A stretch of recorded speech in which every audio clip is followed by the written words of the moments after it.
네, 여러분 안녕하십니까? 지게차 필기시험 10회 저향장치 부분에 왔습니다. 네, 여러분을 환영합니다. 네, 저향장치에 바로 들어가기 전에 타이어에 대해서 좀 보고 그렇게 들어가도록 하겠습니다. 자, 타이어를 해체한 것인데요. 타이어의 맨 바깥에 있는 부분, 이 부분이죠. 이 부분. 예, 이 부분을 뭐라고 그럽니까? 트레드라고 그럽니다. 트레드. 예, 직접 그 바퀴와 닿는 부분이죠. 그 다음에 이 안쪽으로 들어가 보면 여러 겹의 벨트로 되어 있고 특별히 여기에 카카스라고 되어 있는 게 있어요. 카카스. 이 부분이죠. 예, 요 카카스라는 부분은 사람으로 말하면 뼈대입니다. 뼈대. 가장 중요한 부위이기도 하고요. 여러 겹의 프라이로 이렇게 코드 여러 장의 코드로 되어 있어요. 그래서 이게 카카스라고 하고 맨 안쪽에 보면 이너라이너라고 되어 있는 부분 이 부분이 아주 말랑말랑한 부분으로 되어 있는데 이것이 소위 말해서 예, 이 뭡니까 튜브 같은 역할을 해주는 거예요. 아주 기밀성 있고 공기가 새지 않게요. 그 다음에 비드코어라는 이 부분은 이 림, 휠의 림 안으로 들어가서 겹쳐주는 피아노 줄 같은 게 들어서 단단히 악력으로 받쳐주는 것이죠. 요것이 예, 타이어 구조고요. 예, 요 옆부분, 요게 트레드고 요 옆부분에 해당되는 거, 요게 숄더, 어깨 부분이죠. 그 다음에 이 완전히 이게 사이드, 예, 이게 사이드 월, 이게 벽처럼 이렇게 섰죠, 여기. 예, 이런 그 사무 써진 이걸 사이드 월이라고 그러고. 여기는 이제 그 알루미늄 휠이죠. 휠인데 이 부분, 이 부분을 이제 우리가 림이라고 그래요. 그렇게 알아두시고요. 자, 트레드. 트레드는 직접 노면과 접촉하는 부분이다. 그렇게 했고요. 타이어의 성능을 좌우하는 부분이 바로 이 트레드이다. 트레드는 지면과 직접 접촉하는 부분이기 때문에 두꺼운 고무층으로 되어 있다. 예, 아까 보았듯이 이렇게 볼록볼록 튀어나온 거 있죠? 그게 트레드란 말이죠. 뿐만 아니라 타이어 속에 숨겨진 카카스와 벨트 등을 보호하기 위해서 찢어짐이나 충격 등에 강해야 하고 타이어의 수명을 높이기 위해서 내마모성이 강한 고무로 이루어져 있다. 숄더 아까 봤던 어깨 부분이고 사이드월은 그 측면이고요. 여기서 다 설명은 어려우니까 한번 읽어보시기 바랍니다. 그 다음에 비드, 림 안으로 들어가서 들어가는 부분이라고 그랬죠. 카카스는 이제 또 봐야 돼요. 카카스는 타이어의 골격이 되는 뼈대가 되죠. 가장 중요한 부분으로 사람 위치로면 척추라고 생각된다. 이 코드를 평행하게 세워놓고서 여러 개의 코드를 세워놓고 얇은 고무층으로 쌓여 있는 플라이. 이제 플라이가 얼마냐, PR로 이렇게. 예, 비드 부분을 총칭하는데요. 타이어 내부의 공기압 유지 및 하중, 충격에 견딘다. 내부의 공기압 유지, 하중, 무게죠. 충격에 견디는 역할을 하는 것이 바로 카카스다. 그렇게 알아두시고요. 이너라이너는 튜브와 같은 역할을 한다. 튜브로스 타이어에서 이게 있는 것이니까 이너라이너는 결국은 공기의 밀폐. 그래서 타이어 내부에 튜브를 대신해서 밀폐성이 우수한 것을 써야 된다. 이 정도로 아시고 나머지는 한번 읽어보십시오. 자, 1번입니다. 튜브리스 타이어의 장점이 아닌 것은 튜브가 없이 타이어만 가지고 운행하는 것이죠. 펑크 수리 간단하죠. 못 박히면 그냥 빼내고 고무 뭡니까 펑크제 그거 갖다 집어넣으면 되고 고속 주행하도 발열이 적다. 왜냐하면은 음, 그 트레드가 요렇게 이렇게 되어 있으면 이 사이들이 비어가지고 여기로 그 발열성이 강하게 통기가 되니까 그래서 고속 주행해도 발열이 적다는 것이고요. 못이 박혀도 공기가 잘 새지 않는다. 안에가 아까 뭐가 있었어요? 그 이너제가 있었죠. 그래서 잘 새지 않습니다. 근데 특별히 타이어의 수명이 길다 뭐 그런 것은 아니라는 거죠. 그래서 답은 4번이 튜브리스 타이어라고 그래가지고 튜브 타이어와 그렇게 수명이 길다라는 것은 아니라는 겁니다. 그래서 타이어 수명이 길다라는 것은 튜브리스 타이어의 장점은 아니다. 자, 타이어에 9.0, 20, 14PR 이렇게 표시된 경우에 이 20이 의미하는 건 뭐겠느냐 그랬어요. 타이어 표시할 때 제일 중요한 것은 뭐냐면요. 폭입니다. 폭. 그 타이어 폭이 얼마냐.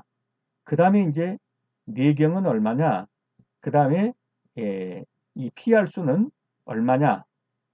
예, 이렇게 이제 나가는 것이에요. 그래서 제일 중요한 거 9.0, 20, 내경. 여기서 물어본 게 20이 뭐냐 그랬으니까 내경이 되겠습니다. 그래서 저압 타이어에서 9.0이라고 표시된 거 맨 앞에 나온 건 무조건 폭이 나와야 돼요. 그 다음에는 일반적으로 내경인데 아까 이제 나중에 보겠지만 레이디얼 타이어에서는 조금 다른 표기가 있어요. 그래도 어떻든 일반적으로 폭, 내경, 플라이수 이런 식으로 표시된다. 이렇게 알아두시면 되겠습니다. 자, 타이어식 건설기의 타이어에서 저압 타이어 안지름이 25인치고 바깥지름이 35인치, 폭이 12인치, 플라이수가 22이라면 표시 방법은 어떻게 되겠느냐? 맨 먼저 무조건 뭐가 한다고 그랬어요? 폭이 와야 돼요. 타이어에서는 폭이 제일 중요합니다. 폭이 오고 그 다음에 일반적이라면 뭐가 온다고 그랬어요? 내경이 오고 그 다음에 플라이수 이 플라이수 PR 요게 오는데 여기서는 좀 다른 거죠. 폭은 얼마예요? 12. 그 다음에 이제 내경이 얼마예요? 내경이 안찌름이에요. 이 안찌름이 그 뭡니까? 휠의 내경하고 같은 것이죠. 그래서 25가 되겠죠. 그 다음에 PR은 20이에요. 그래서 12, 25, 20 이런 식으로 나올 것이고 맨 먼저 있는 12는 타이어의 폭, 이것은 내경, 이것은 프라이스. 그럼 뭐가 되겠어요? 3번이 되겠네요.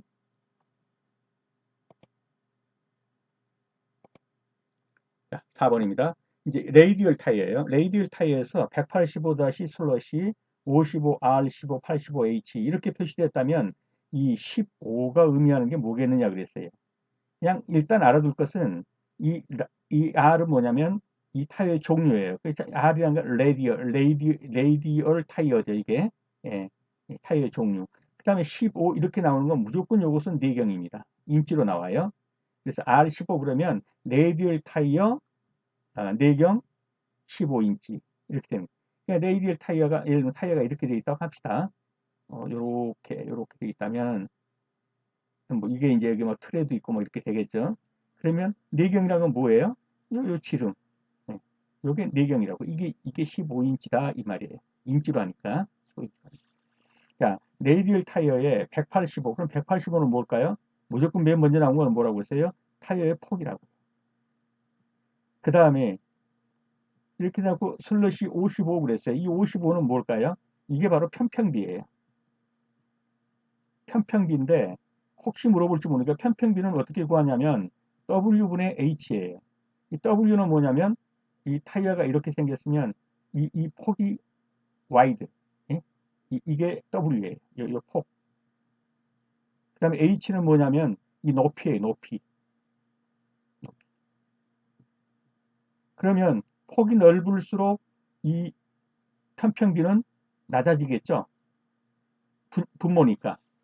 그러면 이건 무슨 말이냐면 광폭 타이어란 얘기예요. 광폭 타이어.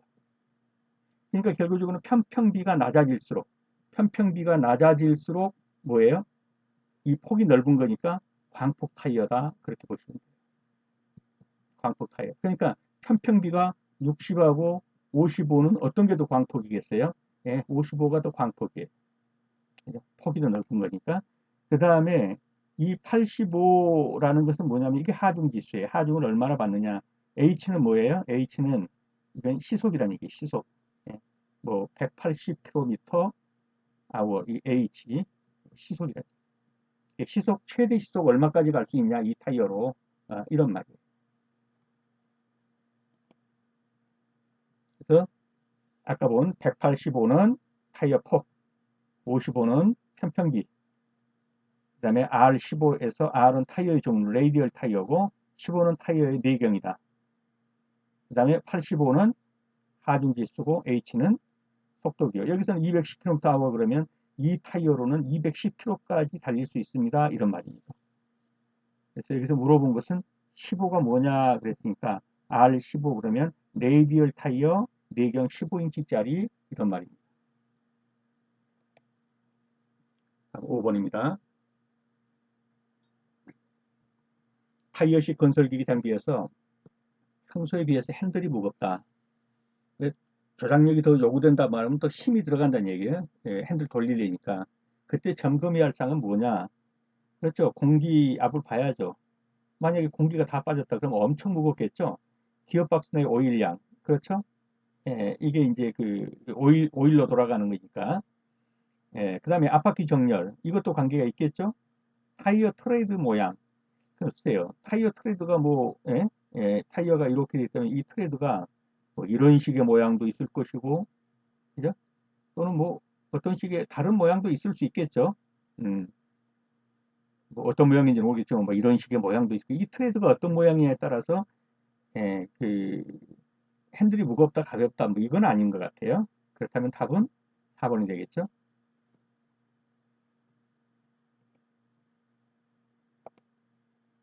타이어 트레드의 필요성과 관련이 먼 것은 자, 아까 타이어 트레드가 뭔지는 아주 분명히 보셨죠. 다시 한번 더 그 확인을 해볼게요. 타이어 트레드가 뭐라고 했어요? 여기 있는 거 요거. 요게 타이어 트레드예요. 요렇게 생긴 거. 이게 직접 노면하고 닿는 부분이라는 거예요. 직접. 어떨 때? 공기압이 어느 정도 됐을 때.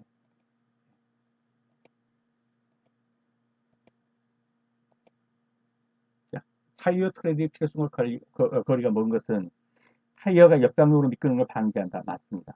주행 중 진동을 흡수하고 소음을 방지한다. 글쎄요. 트레드부에 생긴 절상 등의 확산을 방지한다. 그렇겠죠? 예, 여기가 이렇게 돼 있는데 이거 하나가 뭐에 잘못 잡고 찢겼다 할지라도 여기서 끝난다는 거죠. 만약 이런 것이 아니라면 이 찢어짐이 막 계속 번지겠죠. 그래서 이 절상, 이 찢어지거나 상한 것을 확산을 방지하고 여기에서만 머무르게 한다. 이런 말이죠. 타이에서 발생한 열을 발산한다. 그렇죠? 이런 부분들, 이 빈 공간에 이런 부분들이 다 뭐예요? 열을 발산할 수 있는 공간이에요. 그래서 열을 발산한다. 이것도 맞아요. 주행 중 진동을 흡수하고 소음을 방지한다. 그래서 여기까지는 아니에요. 주행 중 진동을 흡수하고 소음을 방지하는 지난번에 우리가 봤죠? 추진축 내부에 있던 뭐였습니까? 평형축, 밸런스 웨이트. 이것이 그 진동과 소음 흡수하는 것으로 그렇게 되어 있죠. 그래서 타이어의 트레드가 진동 흡수하고 소음을 방지하는 것까지는 안 간다. 그렇게 보시면 되겠습니다. 자, 타이어에서 고무로 피복된 코드를 여러 겹으로 겹친 층으로 타이어 뼈대 이룬 거 아까 뭐라고 했습니까? 뼈대 카커스.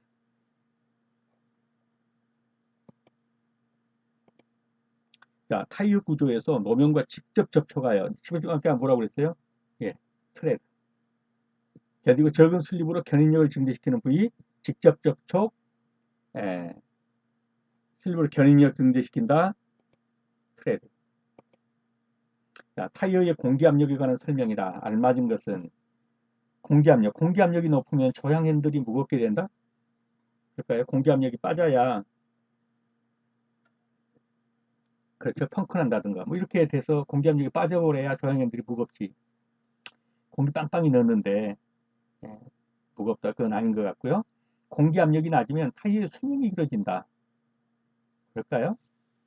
공기압이 너무 낮으면 트레드 중앙부에 마멸이 심하게 된다. 오히려 빵빵히 넣으면 그 부분만 닿는데 공기압이 적으면 뭐예요? 옆에 숄더까지 같이 닿겠죠. 그래서 중앙부 마멸은 오히려 공기압 높을 때 더 강하게 되죠. 온도가 높게 되면 공기압이 높아진다. 그렇죠. 온도가 높게 되면 공기의 팽창에 의해서 공기 압력도 높아지겠죠. 답은 4번이 될 겁니다. 그죠? 네. 공기 압력이 높다고 공기 압력이 높으면 오히려 조향 핸들은 가볍게 된다. 이렇게 봐야 되고요. 공기 압력이 낮으면 타이어의 수명이 길어지게 된다. 그랬는데 이 부분은 뭐 그렇게 관계 있는 건 아니고요. 공기압이 너무 낮으면 트레드 중앙부의 마멸이 심하게 된다. 너무 낮으면 오히려 숄더 부분이 같이 겹치면서 트레드 부분의 마멸은 오히려 적어지게 될 수 있죠. 온도가 높게 되면 공기압력이 높아진다. 이 부분은 맞습니다. 비 오는 날 고속도로에서 80km/h 시속 80km 이상으로 달리면 어떤 현상이 발생하는가? 수막 현상이죠. 이 수막 현상이 발생하면 이 물 위에서 스키 타는 것 같단 말이에요. 직접 닿는 것 같지만 실제적으로는 바퀴와 물이 예, 그 막을 형성하면서 바퀴가 노면에 직접 닿는 것을 방해합니다. 그렇기 때문에 브레이크를 밟아도 예, 그물 위에서 수상스키 타는 것처럼 가기 때문에 제동이 잘 걸리지 않죠. 또 핸들을 틀어도 그렇죠. 노면과 닿는 부분이 있어서 마찰이 있어야 저항이 받는 것이지 물 위에서 떠가는 것처럼 되기 때문에 저항의 효과도 상실 또는 상쇄되어서 위험이 발생한다. 수막 현상 발생, 제동에 문제 있고 저항, 핸들 푸는데 다 문제가 있다. 이렇게 보시면 되겠습니다. 자, 저항 장치에 요구되는 사항이 아닌 것은 고속 주행할 때도 저항 핸들은 안정적이어야 한다. 그러겠죠? 주행 중 노면의 충격에 영향을 적게 받아야 한다. 맞습니다. 뭐 돌멩이 하나 거칠 때마다 타이어가 받은 충격을 그대로 핸들이 다 받는다 그러면 엄청 불편해서 못 할 거예요. 그래서 어지간한 충격 정도는 뭐 유압이 받든지 하여튼 이렇게 해서 핸들에 너무 많은 충격이 가해져도 안 됩니다. 너무 안 가해져도 문제는 있어요. 전혀 안 가해진다 이러면 그것도 답은 아니에요. 왜냐하면 핸들로서 이 바닥이 어떠한 것이 어느 정도 느낄 수 있어야 돼요. 근데 여기서는 적게 받아야 한다 그러므로 맞는 것이죠. 조작이 쉽고 방향 전환이 원활하게 이루어져야 한다. 맞죠? 저항 핸들의 회전과 바퀴선의 차이가 커야 한다. 자, 이 부분은 이 저항 핸들과 바퀴선의 차이가 너무 커도 안 되지만 너무 적어도 안 돼요. 그렇기 때문에 이것은 굳이 한다면 적정해야 돼요. 적정. 저항 핸들의 회전과 바퀴선의 차이가 너무 적다 그러면 핸들 조금만 꺾으면은 바퀴가 휙휙 돈다면 그 위험성이 있어요. 근데 저항 핸들 회전과 바퀴선이가 너무 크면요. 핸들을 엄청 돌려야 이게 바퀴 조금 먹으니까 신속성이나 이런 게 이루어지질 않겠죠. 그래서 너무 이 선의 차이가 커야 한다라는 것도 틀린 것이고 너무 적다 뭐 이렇게 해도 그것도 적정하지 않은 거예요. 그래서 둘 사이는 적정한 비율로 가야 된다. 보통 이제 그런 비율을 뭐 10대 1 정도라고들 해요. 차마다 다를 거예요. 자, 이제 이 저향이 어떻게 순서를 가지고 들어가는지를 보세요. 이게 핸들이죠. 저향 휠입니다. 핸들을 돌리면 이 저향 축을 통해서 어디로 갑니까? 이 저향 기어로 가요. 네, 저향 기어로 간 다음에 이것이 피트먼 암을 움직입니다. 이 피트먼 암이 드래그 링크라는 쭉 가는 이제 힘을 받는 이 부분으로 가서 이 드래그 링크가 결국은 어디하고 쪽하고 연결되냐면 여기에 보면 타일로드가 이 일체식은 이렇게 돼 있어요. 타일로드가 양방향으로 가는 것 같다. 분리형은 이쪽도 타일로드 따로 있고 이쪽도 타일로드 따로 있단 말이에요. 여기서 릴레이 로드라는 것은 뭐냐면은 이거는 지금 이제 외국차 같은 경우 우측에 이쪽에 있죠. 그럼 바퀴가 이쪽은 멀어요. 근데 이제 이 좌측 바퀴하고 우측 바퀴하고의 이 사이만큼을 이 릴레이 로드를 줘가지고 한단 말이죠. 그 다음에 아이들암, 타일로드암, 그리고 너클암. 그 다음에 너클로 해서 여기서 이제 그 바퀴하고 같이 움직이게 되겠죠. 그래서 일체식과 이것은 좀 다르긴 한데 어떻든 타일로드로 여기선 타일로드로 움직이면서 타일로드가 양방향의 이 바퀴를 동시에 같이 그 방향을 조정하게 돼 있어요. 이 타일로드를 가지고. 그래서 이 순서들을 봐주십시오. 저향 1, 저향 축, 저향 기어, 여기 피트, 그리고 피트먼 암, 그리고 드래그 링크를 통해서 이 타일로드 쪽으로 오고 이것이 이 너클암으로 연결되면서 이쪽으로 킹핀으로 이렇게 연결되어 갖고 방향을 조절한다. 이렇게 알아두시면 되겠습니다. 자, 휠 구동식 건설기기에서 기계식 조향장치에 사용되는 구성품이 아닌 것은 그랬어요. 아까 여기에서 웜기어와 섹터 기어가 여기에 들어있는 기어가 웜기어예요.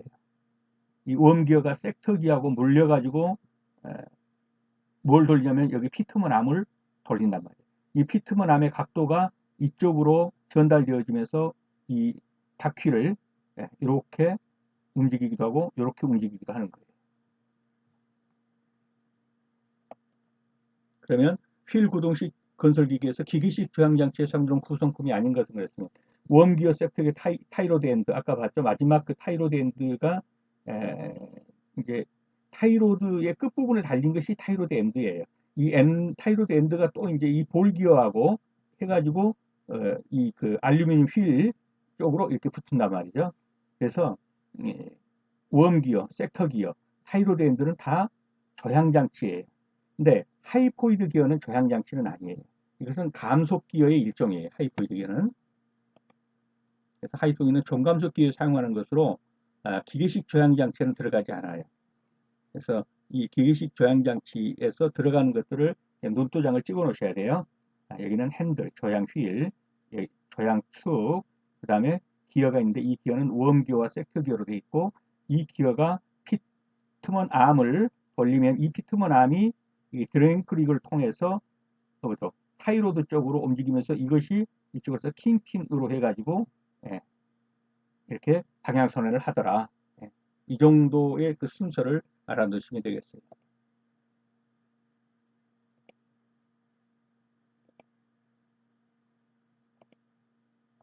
자, 유압식 유압식 조향장치 핸들 조작이 무거운 원인으로 맞지 않는 것. 답이 먼저 주어져 버렸네요. 자, 유압식 조향장치. 이제 그냥 하면 핸들이 뻑뻑해서 수동으로 맨 땅으로 돌리기는 굉장히 어렵죠. 그래서 어떻든 이제 뭐 전기로 하든 유압식으로 하든 어떤 이제 그 동력 장치를 이용을 하는데요. 자, 유압식에서 유압이 낮으면 잘 안 돌아가겠죠. 무겁죠. 오일이 부족해도 그렇습니다. 유압이 부족하니까. 유압 계통에 공기가 혼합되어도 유압의 압력이 약하죠. 그래서 이런 경우는 다 핸들이 무거울 거예요. 근데 펌프 회전이 빠르면 뭐예요? 유압은 높죠. 그만큼 오일을 많이 뿜어대니까 그 유압이 높은데 왜 그 조작이 더 무겁겠어요? 그래서 이건 맞지 않는 거예요. 펌프 회전이 빠르다 그러면 조향장치에서 핸들 조작은 비교적 쉽다 이렇게 봐야 돼요. 근데 펌프가 고장이 났고 유압이 전혀 작동 안 한다. 그럼 거의 이제 맨몸으로 돌려야 되니까 뭐 육박전을 해야 될 정도로 힘을 써야 뭐 돌아가는지 하겠죠. 15번입니다. 타이어식 건설기계에서 주행 중에 조향 핸들이 한쪽으로 쏠리더라. 그 원인과 거리가 먼 것은 자 타이어 공기압이 불균형하다. 왼쪽과 오른쪽이 달라요. 그러면 쏠리죠. 브레이크 라이닝이 간극이 조정이 불량하더라. 왼쪽 바퀴 오른쪽 바퀴 잡히는 게 달라요. 그러면 어떻게 했어요? 그러면 회전 속도가 다르니까 그렇죠. 핸들이 쏠리겠죠. 그다음에 휠 얼라이먼트 조정이 불량해요. 즉 바퀴 정렬이 불량해요. 앞에 좌우가 불량하든지 서로 안 맞아요. 그러면 쏠린다고 조향 핸들이. 근데 베이퍼록 현상이 발생했다 그랬어요. 베이퍼록 현상이 발생했다는 건 뭐예요? 유압에 지금 공기가 들어가 가지고 공기방울들이 움직인다는 게 그럼 뭐예요? 이거는 유압이 유압이 낮아진다 이런 말이에요. 그럼 유압이 낮아지면 그 좌우 바퀴 핸들이 그죠? 핸들이 동시에 그 조정 불량이 일어나겠죠. 뻑뻑하고. 그런데 한쪽 바퀴만 일어나 가지고 쏠린다 이런 건 아닐 거예요. 일어나면 두 바퀴 다 핸들 조작이 잘 안 되겠죠. 근데 여기서 조향들이 한쪽으로 쏠린다는 것은 어느 쪽 한쪽 바퀴와 다른 쪽 바퀴에 회전에 문제가 있는 거예요. 그렇다면 휠 얼라이먼트 조정이 불량하든지 타이어 공구가 왼쪽 오른쪽 다르든지 브레이크 라이닝이 잡아주는 게 왼쪽 오른쪽 다르든지 이럴 경우에 발생하는데 베이퍼록은 일어나면 똑같이 발생해요. 왼쪽 오른쪽이. 핸들이 꺾어가면 타같이 안 돌아가는 거예요. 왼쪽이든 오른쪽. 그래서 여기서 거리가 먼 것은 4번이 되겠습니다. 16번입니다. 타이어식 건설기계에서 핸들 유격이 클 경우와 거리가 먼 것은 자, 핸들 유격이란 뭐예요? 핸들은 까딱까딱하고 까딱까딱 거리는데 그것이 바퀴 회전하고 연결 안 되는 거 이것이 유격이죠. 예. 만약에 핸들을 조금 틀었더니 전혀 까딱까딱 없이 그대로 다 바퀴에 먹혀 들어갔다 그럼 유격이 적은 것이고 핸들을 상당히 이렇게 틀었는데 핸들만 혼자 까딱까딱하고 돌 뿐이지 예, 그 실질적으로 바퀴 회전과는 연결이 안 되는 그 부분만큼이 유격이에요. 그럼 유격은 다 어디서 오겠어요? 그렇죠. 예, 타이로드 볼 존트가 말모가 되었던 기어 박스에 그래도 기회가 풀려서 기어의 맞물림이 상당히 느슨하다든가 뭐 이런 부분들이에요. 예, 아이들 암부시가 마모됐다든가. 근데 스테빌라이저 마모 그랬는데 이 스테빌라이저는 뭐예요? 스테빌라이저는 이게 현가 장치예요. 자동차가 약간 기운 도로를 가거나 그렇죠. 주로 고속버스였어요. 선회하거나 기운 도로를 가거나 그럴 때 왼쪽과 오른쪽의 평형이 다르면 뭡니까? 이 안정감에 문제가 있죠. 이때 스테빌라이저가 뭐예요? 양쪽의 현가를 같이 맞추는 작용을 한단 말이에요. 평형으로. 이런 게 스테빌라이저예요. 예. 그래서 그 평형을 맞추는 현가 장치, 스프링으로 되어 있어가지고 이런 게 스테빌라이저이기 때문에 이것이 핸들 유격과는 관계없어요. 핸들 유격은 타일로드 볼, 타일로드 볼이 어디 있냐면 이런 거예요. 야, 이게 타이로드잖아요. 여기에 타이로드 볼이 있다고 이런 데가. 요게 타이로드잖아요. 그럼 이런 데가 타이로드 볼이 있어요. 그런 것이 이제 허걱거리거나 여기 있는 이 조향 기어 여기서도 깐딱깐딱 하면서 서로 맞물림이 헐겁거나 이 관절 부분이라고 생각되는 모든 부분들은 다 그럴 수 있겠죠. 예, 그런 부분들이 헐거우면 이 핸들을 돌려도 그만큼의 유격이 있는 거예요. 그래서 조향 부속품이다.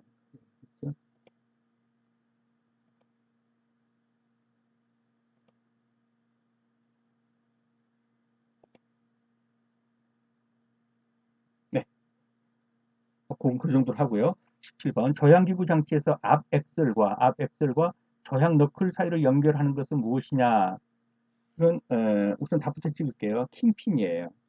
근데 이 킹핀이 어디 있습니까? 그러면 아까 봤는데 이 부분이 킹핀이에요.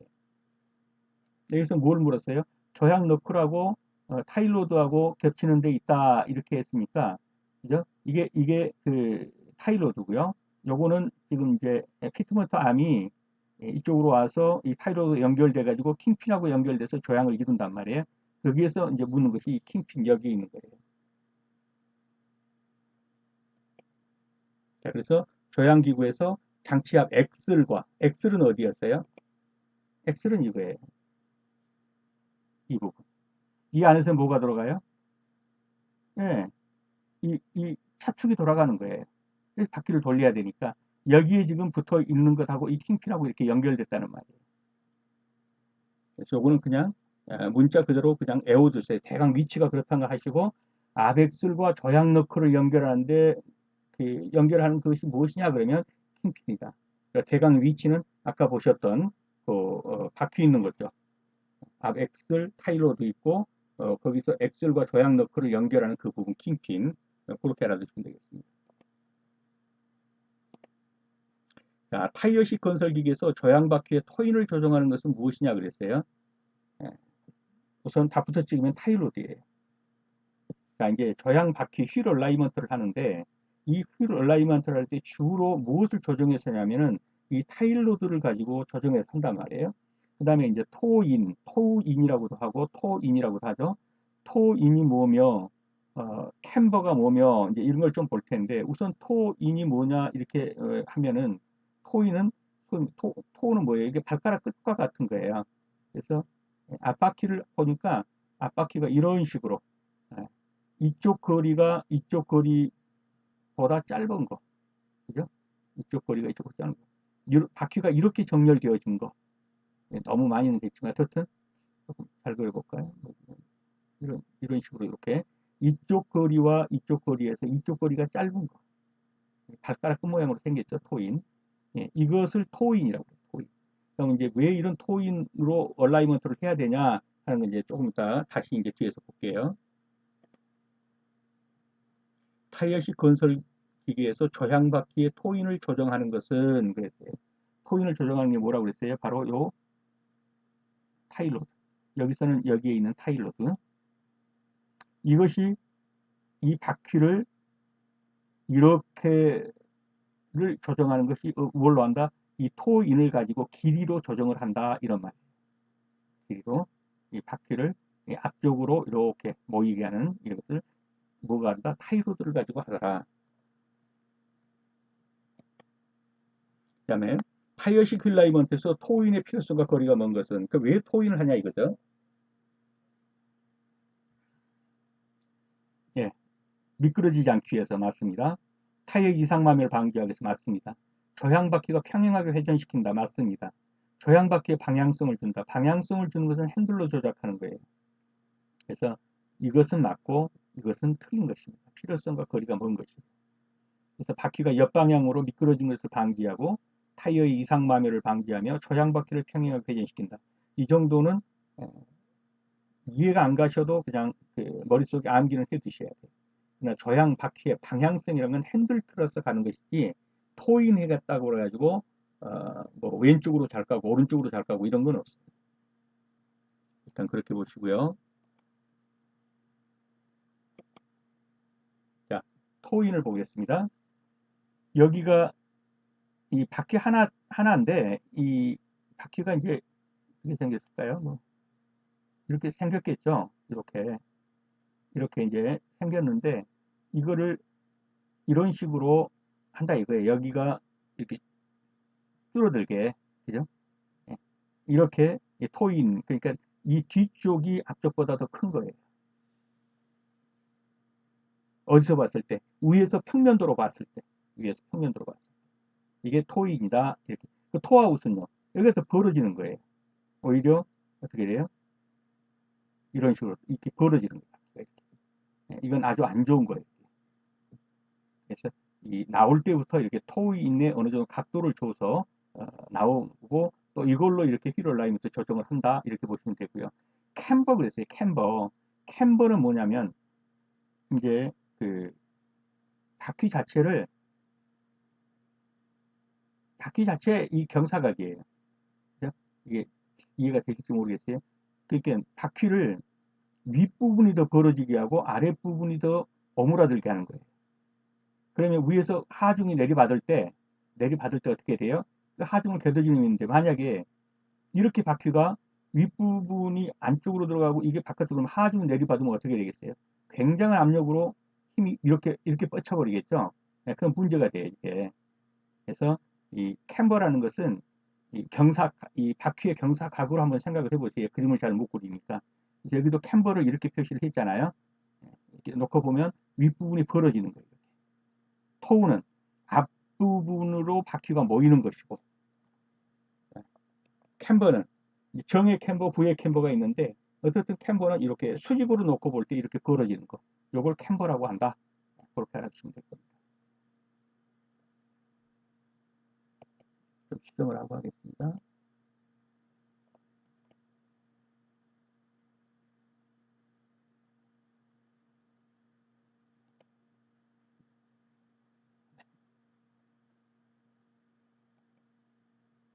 그래서 다시 한번 보세요. 이게 앞바퀴예요.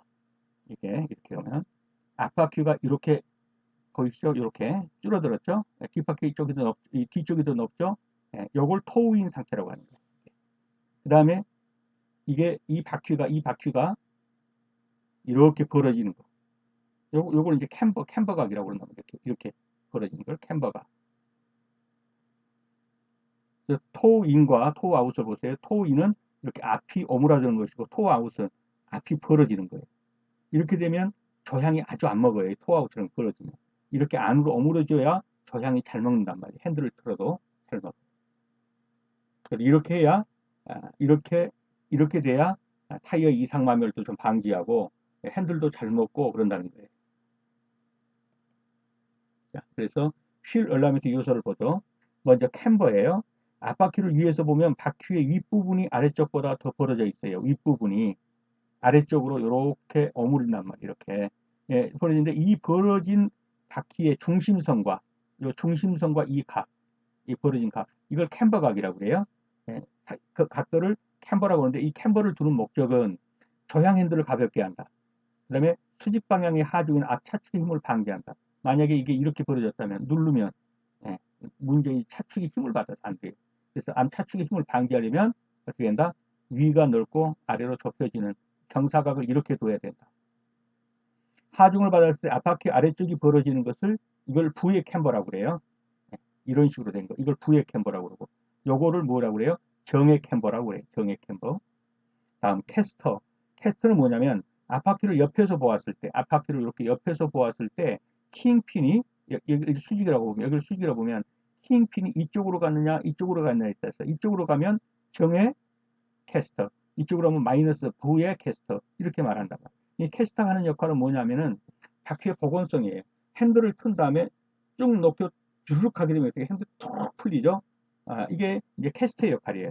그래서 조향 핸들의 복원성 부여, 조향 바퀴의 직진성 부여, 요게 캐스터고요.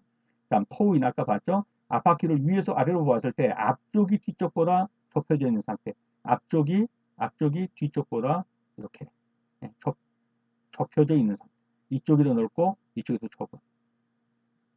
그래서 이거는 무엇 때문에 저향바퀴를 평행하게 회전시키기 위해서, 저향바퀴가 옆으로 미끄러진 걸 방지하기 위해서, 타이어의 이상 마매를 방지하기 위해서 이것은 뭘로 한다? 타이로드의 길이로 조정한다. 네, 그 정도로 알아두시고요. 자, 타이어식 조향장치에서 휠 얼라이먼트 요소와 거리가 먼 것은 캠버, 캐스터, 토인 지금 다 봤죠? 아닌 것은 부스터죠.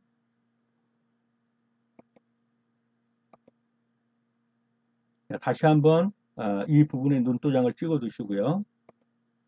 자, 이게 지게차 조향 핸들에서 바퀴까지의 조작력 전달 순서, 어떻게 이 조작력이 조향의 조작력이 발생이 돼서 가는가. 맨 마지막에 핸들에서 시작해가지고 바퀴로 가는 거, 이거는 뭐 다 똑같겠죠. 그죠? 핸들에서 시작해서 바퀴로 가서 끝나죠. 근데 그 중간에가 어떠한 과정들이 있느냐 이거예요. 아까 봤듯이 핸들에서 시작해서 핸들 축을 거쳐서 뭘로 갔어요? 기어로 간 다음에 여기서 뭐가 있었어요? 피트먼 암이 있었죠. 이 피트먼 암이 쭉 연결되어 가가지고 뭐하고 연결됐었어요? 예, 이쭉 연결해 가는 걸 뭐라고 했어요? 드래그 링크라고 그랬죠. 그래서 어디하고 타이로드하고 연결된 다음에 이 타이로드가 저양암 너클과 연결된 다음에 그 다음에 바퀴로 갔죠. 답은 3번이 되겠어요. 요걸 한번 눈여겨보시고 어느 정도는 이렇게 눈두장 찍어 놓으세요. 이런 문제는 나올 수 있기 때문에 핸들에서 바퀴로 간다. 이건 다 똑같아. 핸들에서 바퀴로 가니까. 그 다음에는 뭘로 가냐 하니까 이 핸들에서 저양축 거쳐서 기어 거쳐서 여기에 뭐가 있었어요? 피트먼트 암이 있었죠. 이 피트먼트 암을 거쳐서 쭉 이 힘을 받는 드래그 링크로 가가지고 타이로 들어가서 저양암으로 가서 바퀴로 가더라. 이 정도 순서는 알아두십시오.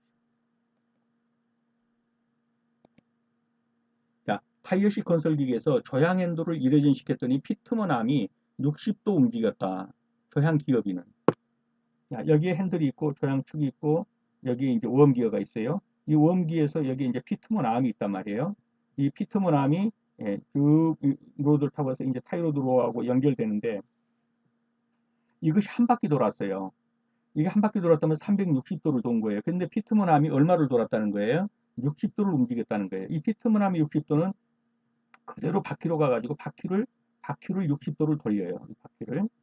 자, 이게 한 운전대를 한 바퀴 돌렸더니 피트만 60도를 돌렸고 여기서 60도를 받을 거예요. 그러면 몇 대 몇이에요? 66은 36, 6대 1의 비율이죠. 예. 그래서 이 회전차는 6대 1의 비율이다 이렇게 보시면 조향 기어비는 얼마냐 그러면 얼마예요? 6대 1.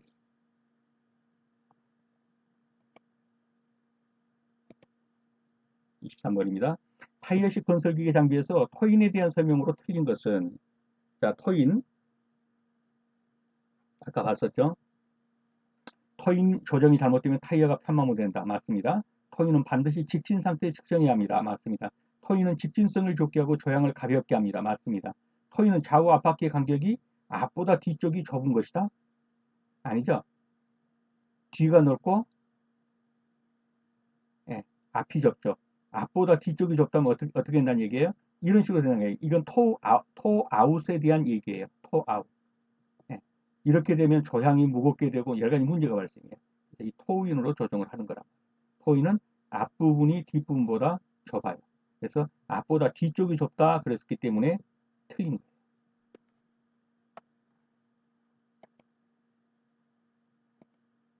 네, 여러분 수업하시느라 수고 많으셨습니다. 다음 시간에 다시 뵙겠습니다. 감사합니다.